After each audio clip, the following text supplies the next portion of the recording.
Root word पढ़ते हैं which is A double N या E double N, A N N या E N N. सरल root word है, मैं पहले ही बता दूं आपको, वर्ष से इसका संबंध है, ठीक है। सरल इन द सेंस कि बहुत सारे वर्ड्स नहीं बनेंगे, लेकिन अगर आपको मालूम नहीं है तो बड़ा ही कठिन हो जाएगा, है ना। रूट वर्ड कठिन कोई नहीं है, मालूम ना होने की वजह से सब कठिन है एक तरीके से। तो ए एन एन मतलब वर्ष। एनुअल किसको बोलते हैं? उन घटनाओं को जो वार्षिक हो। वार्षिक होने का क्या मतलब है? वर्ष में एक बार, यही तो वार्षिक हुआ, है ना। जैसे आपके गांव में शिवरात्रि को मेला लगता हो तो शिवरात्रि तो साल में एक ही बार पड़ती है ना, तो एनुअल फेयर हो गया वो। Annual events happen once every year, हर साल एक बार घटते हैं। अब इन दोनों में लड़ाई है, एनुअल और बाइनियल में। बाइनियल में बाई का मतलब होता है टू। बाई का मतलब क्या होता है? बाई मतलब टू, इसी से बाइसिकल बनता है।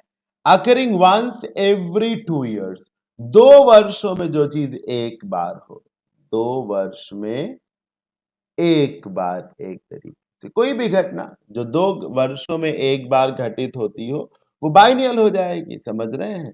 साल में एक बार हो एनुअल, 2 वर्षों में एक बार तो बाइनियल।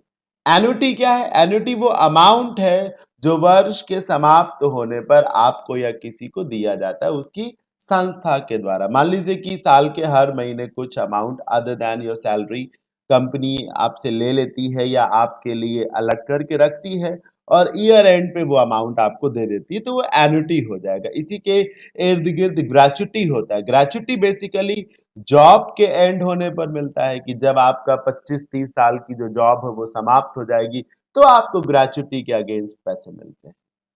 एनुअली, ये जो एनुअल आप देख रहे हैं इसी में और एल वाई लगा दिया तो एनुअली हो गया, और ये एडवर्ब हो गया, समझ रहे हैं ना। Annually happening once a year and year after year. देखिए एनुअल और एनुअली के मीनिंग में कोई अंतर नहीं है, वो एडजेक्टिव है, ये एडवर्ब है। मालूम होना चाहिए कि कब आपको एडजेक्टिव लगाना चाहिए, कब आपको एडवर्ब लगाना चाहिए, समझ रहे हैं।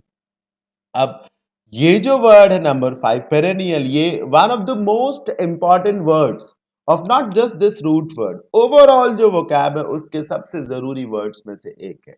आप इसे इस रूट वर्ड का इंपॉर्टेंट वर्ड न मानिए, ओवरऑल इंग्लिश वोकैब के सबसे जरूरी वर्ड्स में से एक है। पेरेनियल को कैसे समझेंगे? PER जो पेरेनियल में आपको दिख रहा है, इसका मतलब होता है काफी हद तक परमानेंट। परमानेंट जो चीज सतत रहे, हमेशा बनी ही रहे, समझ रहे। पेरेनियल वो समस्याएं रहती हैं, वो समस्याएं जो साल दर साल बनी ही रहती हैं। तो वो समस्या जो साल दर साल बनी ही रहे वो क्या हो गया कि परमानेंट हो गई एक तरीके से। मेरी बात आप समझ रहे हैं ना। कोई समस्या जो पिछले साल भी थी, उसके पिछले साल भी थी, उसके पिछले साल भी थी, आज भी है, तो वो एक पेरेनियल प्रॉब्लम हो गई। मान लीजिए कि लोगों को एक्सप्लॉइट किया जाता हो किसी टाउन एरिया में, किसी गांव में, और वो आज से नहीं 20 साल से एक्सप्लॉइट किया जाता, तो वो क्या है? पेरेनियल एक्सप्लॉइटेशन हो गया। वो साल दर साल होता ही रहता है, कम नहीं हुआ, कभी खत्म नहीं हुआ। तो कोई भी समस्या जो जो जो जैसे अनएम्प्लॉयमेंट ले लीजिए, एक पेरेनियल इशू है। इन्फ्लेशन एक पेरेनियल प्रॉब्लम है। करप्शन एक पेरेनियल प्रॉब्लम है। आज से है सर, 20 वर्षों से है। Every election seems to continue to deal with same perennial issues that have been the focus of all the previous elections. ऐसा देखने को मिलता है ना कि हर चुनाव में नेता लोग एक ही भाषण देते हैं, हमको लेकर आइए हम भ्रष्टाचार हटाएंगे, हमको लेकर आइए हम बेरोजगारी हटाएंगे, हमको लेकर आइए हम ये करेंगे, वही हम हेल्थ सिस्टम को अच्छा करेंगे। हर बार यही किया जाता। अभी देखिए कोविड जब लास्ट ईयर था, लॉकडाउन हुआ, तो ये हुआ कि हम अपने आप को रेडी कर लेंगे, हेल्थ सिस्टम को हम स्ट्रॉन्ग कर लेंगे। अभी एक साल बाद फिर से सेकेंड वेव आ गई है, अभी फिर से क्राइसिस है, बेड्स नहीं है, फैसिलिटीज नहीं, फिर से वही प्रॉब्लम्स, आईसीयू की, ऑक्सीमीटर्स की, वेंटिलेटर्स की, डॉक्टर्स की, वार्ड्स की, फिर से वही समस्या है। इसका मतलब क्या है कि हम तैयार ही नहीं थे कभी, वो तो धीरे धीरे मैनेज हो गया, अभी फिर से वैसी सिस्टम आ गई।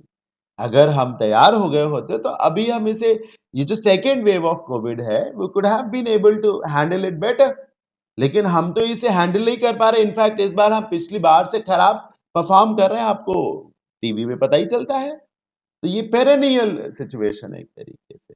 Your perennial whining is getting on my last nerve, मतलब एक तरीके से तुम्हारा ये कंप्लेन करना, चिल्लाना, समझ रहे हो, शिकायत करना मुझे बहुत गुस्सा दिलाता है, जब देखो तब तुम्हारा चिल्लाना, जब देखो तब तुम्हारा, ये पेरेनियल तुम्हारा जो तरीका है हमेशा से। अब सेंटेनियल पे आइए। सेंट का मतलब होता है 100, इसी से सेंचुरी बनता है, 100 इसी से परसेंट बनता है, परसेंट में जो बेस लेते हैं वो 100 का ही तो लेते हैं, 100 का। सेंटेनियल कोई भी घटना जो 100 वर्षों के बाद हो, मतलब जो 100वीं एनिवर्सरी हो, 100वीं वर्षगांठ हो, या उसका सेलिब्रेशन, वो सेंटेनियल कहा जाएगा, समझ रहे हैं आप। एनवरी ईयर बुक, वार्षिक घटनाओं का जो वृतांत है वो एनवरी कहा जाएगा, साल भर की घटनाएं जो होती है वो एनवरी में आ जाएंगी। तो इस तरीके से आपने ए एन एन या E N N root word भी देख लिया, जिसमें से पेरेनियल वर्ड जो था वो खोज है इस रूट वर्ड की, भूलिएगा नहीं, वो समस्या जो लंबे वर्षों से जस की तस बनी हुई हो। तो इस तरीके से ये सेशन ओवर हो जाता है। मुझे पूरी उम्मीद है कि आपने ज़रूर इस वीडियो से कुछ अच्छा सीखा होगा। अगर ये सेशन आपको बेनिफिशियल लगा है तो आप इसे लाइक करें। कमेंट बॉक्स में जाके आप ये बता सकते हैं कि आपने क्या खास इस सेशन से सीखा है। आप चाहें तो इसे अपने फ्रेंड्स में शेयर भी कर सकते हैं। एक बार फिर से आप सभी को बहुत बहुत थैंक यू इस वीडियो को पूरा देखने के लिए। यूं ही मन लगा के पढ़ते रहिए और आगे बढ़ते रहिए। Happy learning.